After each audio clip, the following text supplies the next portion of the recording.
Praise the lord. ఈరోజు దేవుని మాట యాకోబు రాసిన పత్రిక 4వ అధ్యాయము 10వ వచనం. ప్రభువు దృష్టికి మిమ్మును మీరు తగ్గించుకొనుడి, అప్పుడు ఆయన మిమ్మును హెచ్చించును. James 4th chapter 10th verse. Humble yourself in the sight of the Lord and he shall lift you up. ప్రియమైన వారలారా, దేవుని దృష్టికి మనం తగ్గింపు గలవారమై ఉండాలి. సహజంగా మనుషులు ఊరికనే గర్వించే స్వభావం కలిగి ఉంటారు. వాళ్ళకు కలిగిన ఏ చిన్న ఆధిక్యత అయినా సరే వాళ్ళను గర్వంతో ఉప్పొంగేలా చేస్తుంది.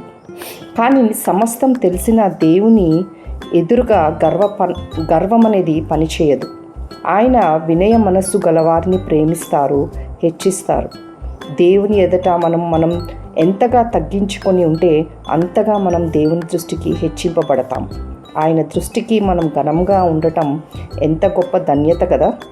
మనుషుల దృష్టిలో కంటే దేవుని దృష్టిలో మనం ఎలా ఉన్నాం అనేది మనకు చాలా అవసరం కనుక ఆయన దృష్టికి మనల్ని మనం తగ్గించుకొని ఆయనకు ఇష్టలుగా జీవిద్దామా. దేవుడు మిమ్మల్ని దీవించి ఆశీర్వదించునుగాక. ఆమేన్, ఆమేన్.